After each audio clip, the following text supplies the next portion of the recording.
So, ito na yung minarinade natin guys na chicken. Kasi yung anak ko mahilig sa chicken, mang inasal. So, nagmarinade ako dito ng 1 hour. Ito na yung nimarinade natin.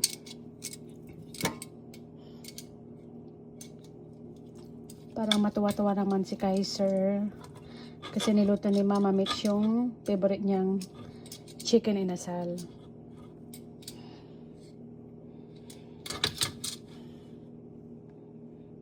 So, ayan, nalasara guys. 3 muna yung ilalagay ko.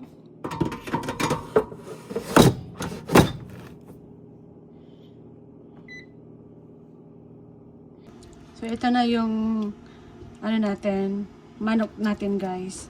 Binaliktad ko na sila kasi luto na siya sa ibabaw pero sa likod hindi pa luto. So, binaliktad ko sila.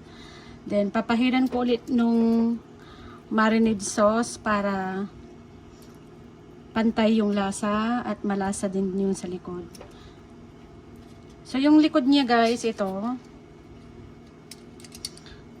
Siyempre, hindi pa siya totally, luto.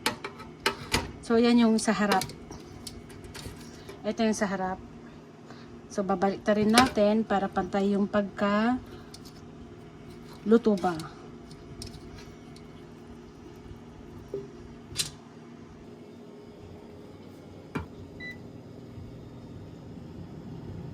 Munti ka na nasunog yung chicken nasal natin sa pagka-calorie deposit natin.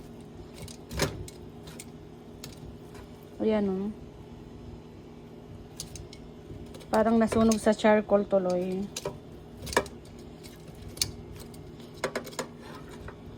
Muntik-munti ka na talaga guys.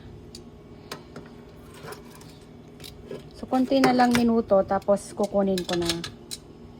So, kunin na natin ang ating muntikan na nasunog sa pagka-calorie deficit ko guys. So, ayan o. Muntik-muntika na talaga.